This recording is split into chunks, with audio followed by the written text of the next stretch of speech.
as far as COVID is concerned, you have seen the children, they are not intimidated. They are well masked.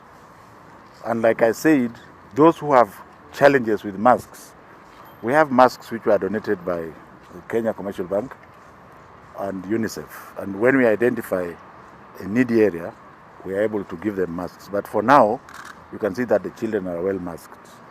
As far as the spiking of COVID is concerned, yes, it is spiking. It's not only spiking in this country. And what we are grappling with is, do we open for the other children or not? That decision is yet to be made. And I want to say that from the information reaching me, I'm glad that all schools, even those who had attempted to open earlier, have buckled and gone back. They should just wait. Nobody wants our children to stay at home forever, but it has to be a collective responsibility which is made by everybody, the parents, the stakeholders, government, and what have you. In terms of the examination timetable, there are no changes because, like I said, we are not planning for now to shut down because of the COVID. If that time comes, we shall tell you.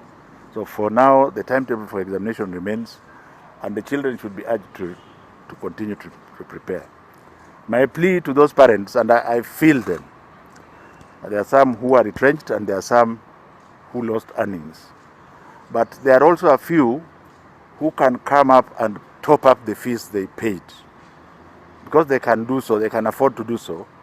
I'm appealing to them to come and support the schools so that we keep the children in school and plan to open. Like I said, plan to open. We are going to meet as stakeholders soon and also as government.